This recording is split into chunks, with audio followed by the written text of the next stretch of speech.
Frère, nous sommes à la première parole. Et depuis un certain temps, nous voyons comment Paul et ses compagnons parcourent les villes pour l'annonce de l'évangile.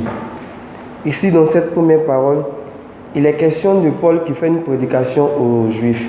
Aujourd'hui, qui sont ces Juifs? Ces Juifs, frère, je te dis, c'est moi et c'est toi. Et Paul nous montre un peu comment se manifeste la puissance de Dieu à travers tous les événements que Dieu a pu commettre. Et je t'invite, frère, à écouter cette parole, que tu puisses reconnaître lorsque le Saint-Esprit se manifestera dans ta vie. Écoutons.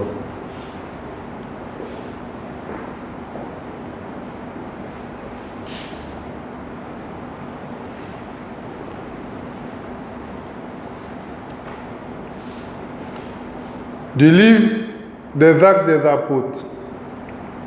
Quittant l'île de Chypre pour l'Asie mineure, Paul et ses compagnons s'embarquèrent à Paphos et arrivèrent à Pergé en Pamphylie. Jean-Marc les quitta et s'en retourna à Jérusalem. Quant à eux, ils poursuivirent leur voyage au-delà de Pergé et arrivèrent à Antioche de Pisidie. Le jour du sabbat, ils entrèrent à la synagogue et y prirent place. Après la lecture de la loi et des prophètes, les chefs de la synagogue envoyaient quelqu'un pour leur dire: « Frères, si vous avez un mot d'exhortation pour le peuple, prenez la parole. » Paul s'éleva, fit un signe de la main et dit: « Hommes d'Israël, et vous aussi qui adorez notre Dieu, écoutez. Le Dieu d'Israël a choisi nos pères. Il a fait grandir son peuple pendant le séjour en Égypte et, par la vigueur de son bras, il l'en a fait sortir. Pendant une quarantaine d'années, il les a nourris au désert et après avoir exterminé 7 nations païennes au pays de Canaan, il leur a distribué le territoire en héritage. Tout cela avait duré environ 450 ans. Après cela, il leur a donné des juges jusqu'au prophète Samuel. Puis, ils demandaient un roi et Dieu leur a donné Saül, fils de Kish, un homme de la tribu de Benjamin qui régna 40 ans. Après l'avoir rejeté, Dieu a suscité David pour le faire roi et il lui a rendu ce témoignage. J'ai trouvé David, fils de Jessé, c'est un homme selon mon cœur. Il accomplira toutes mes volontés. Et comme il avait promis, Dieu a fait sortir de sa descendance un sauveur pour Israël, c'est Jésus, dont Jean-Baptiste a préparé la venue en proclamant avant lui un baptême de conversion pour tout le peuple d'Israël.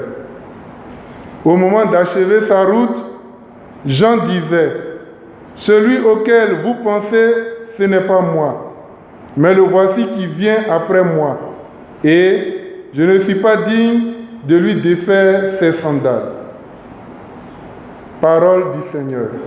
Nous rendons grâce à Dieu.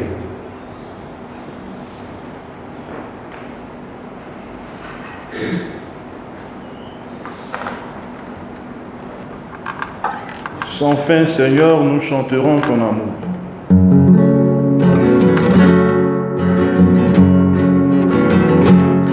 Sans fin,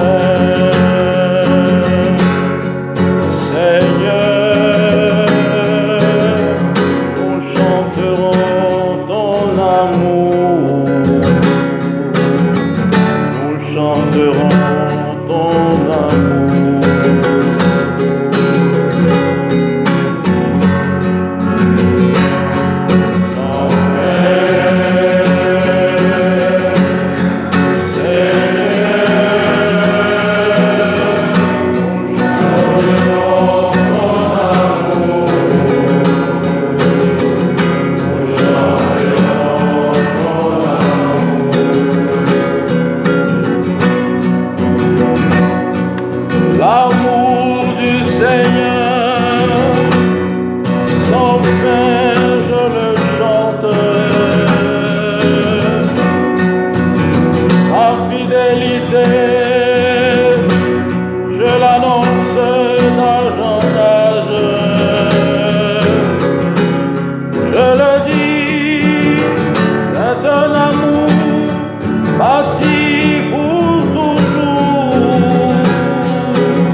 Bien, mes frères, nous sommes à la deuxième parole qui est la bonne nouvelle.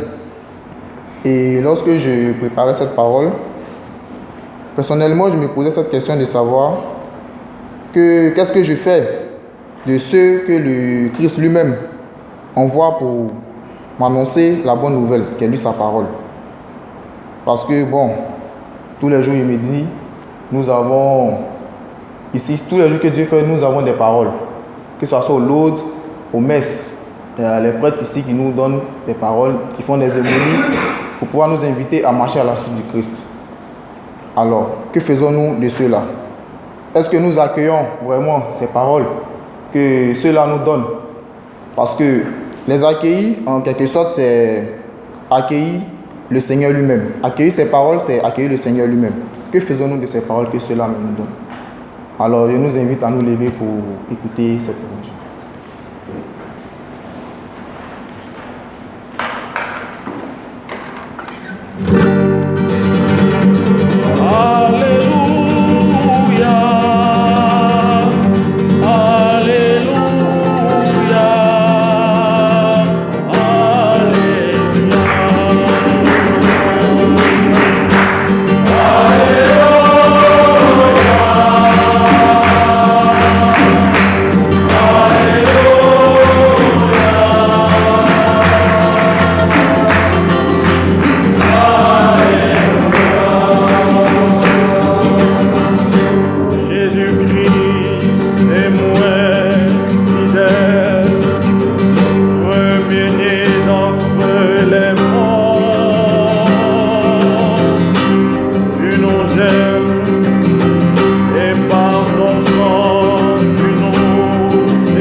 Le Seigneur soit avec vous. Et avec votre esprit. Évangile de Jésus-Christ selon Saint Jean.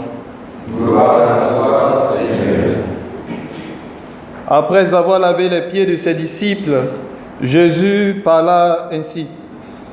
Amen, amen, je vous le dis, le serviteur n'est pas plus grand que son maître. Le messager n'est pas plus grand que celui qui l'envoie. Si vous savez cela, heureux êtes-vous, pourvu que vous le mettiez en pratique. Je ne parle pas pour vous tous. Moi, je sais quels sont ceux que j'ai choisis. Mais il faut que s'accomplisse la parole de l'Écriture. Celui qui partageait mon pain a voulu me faire tomber. Je vous dis ces choses dès maintenant, avant qu'elles n'arrivent. Ainsi, lorsqu'elles arriveront, vous croirez que moi, je suis. Amen, amen, je vous le dis, recevoir celui que j'envoie, c'est me recevoir moi-même, et me recevoir, c'est recevoir celui qui m'envoie.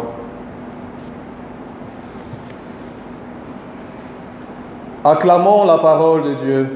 Louange à toi, Seigneur Jésus.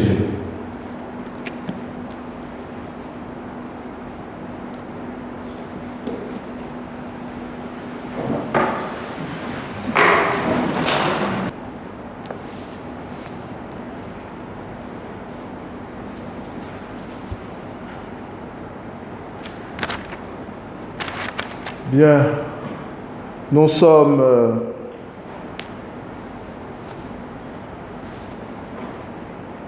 aujourd'hui dans cette optique, dans cette dynamique de la résurrection du Christ. Et Saint Paul suivant cette dynamique, poussés par l'Esprit Saint, dans le but de porter l'Évangile à toutes ces personnes qui sont remplies de troubles, qui sont perturbées, qui sont dans une certaine tristesse, lui, il donne la possibilité à tout un chacun de pouvoir avoir une lecture, une clé de lecture sur la situation de leur vie. Parce que quand ici Saint Paul prend la parole dans la synagogue, qu'est-ce qu'il fait exactement? Il commence à rappeler à toutes ces personnes qui se trouvent dans la synagogue que l'Esprit souffle. Et ce souffle de l'Esprit va dans un but bien précis. Dans un but bien précis. Il commence à dire, vous avez vu comment les choses ont commencé. Et aujourd'hui, nous vivons une réalité bien précise. Et ça, ce n'est pas nous qui guidons le temps, la vie. C'est l'Esprit qui guide la vie. Et il y a quelque chose de très important sur laquelle il revient chaque fois, surtout ces derniers temps, quand il intervient. Il dit que le Christ, celui que vous avez crucifié, que vous avez rejeté, lui, il vient avec une certaine force. Et cette force-là est palpable dans l'expérience de vie de tout un chacun. Dans l'expérience de vie de tout un chacun. Et ça, c'est quelque chose d'essentiel que nous devons percevoir. Parce que dans notre réalité, on peut penser que c'est nous qui prenons le devant. C'est nous qui devons faire les choses. C'est nous qui prenons l'initiative. Mais ici, Saint Paul nous fait prendre conscience que c'est l'Esprit du Seigneur qui vient et qui suscite des événements bien précis dans nos vies. Et ça, c'est quelque chose que nous ne devons pas perdre de vue. C'est ainsi que dans l'Évangile, il dit,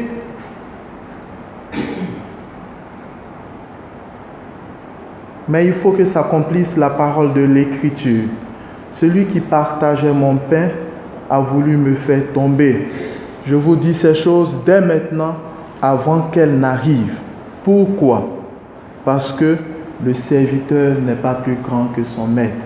Il ne veut pas nous laisser dans cette peur, dans cette angoisse constante.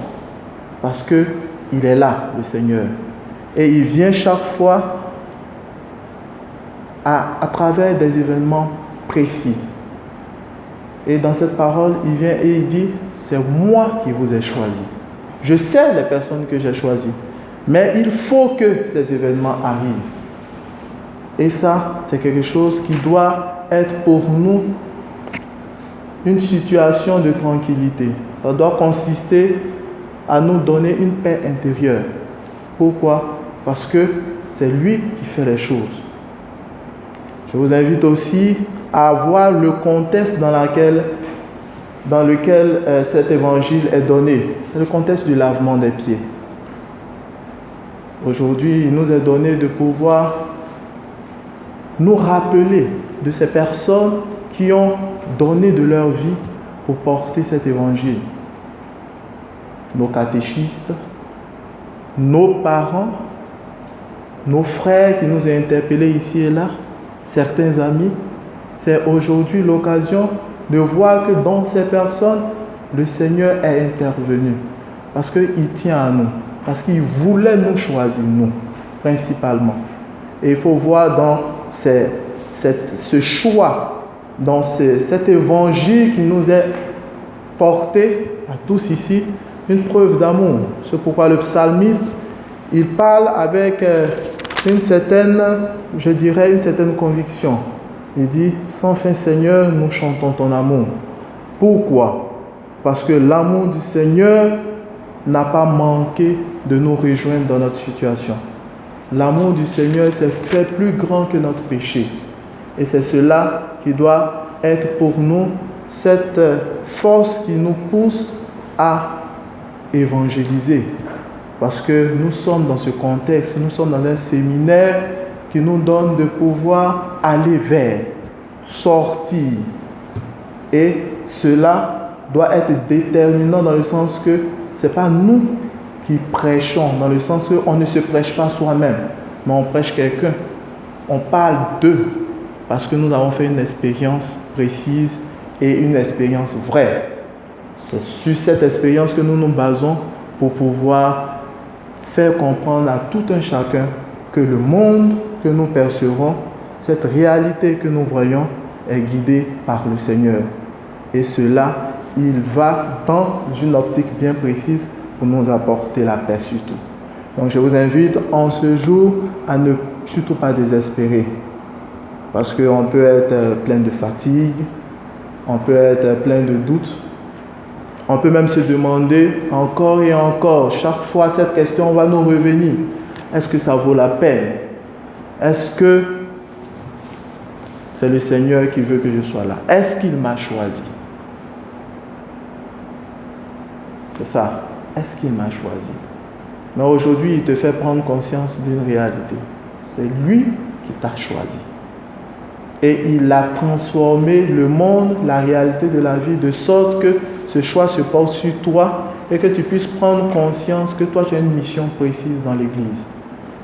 Et ça doit être quelque chose qui te motive, qui est déterminant. Mais c'est lui qui fait les choses. Petit à petit, il te donnera non seulement l'intelligence, il te donnera les capacités et il te donnera la possibilité de pouvoir parler, de pouvoir évangéliser, de pouvoir donner ton témoignage de vie à toutes ces personnes vers qui il t'envoie et qui t'attendent. Parce que c'est ça.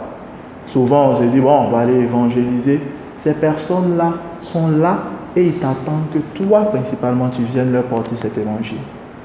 Et Saint Paul, il a toujours parlé avec force. Parce qu'il avait cette conviction que si lui, dans la situation dans laquelle il se trouvait, il a pu expérimenter la miséricorde de Dieu à travers ses apôtres qui passaient, à travers ces personnes qui, au-delà de tout, au-delà de la souffrance, ont cherché à obéir au Seigneur, c'est que lui, il a ce devoir. Il a cette mission particulière d'apporter à toutes ces personnes qui souffrent la joie du Christ ressuscité. Je vous invite à ne donc pas désespérer, mais à s'appuyer sur le Seigneur. Parce que c'est lui qui guide l'histoire.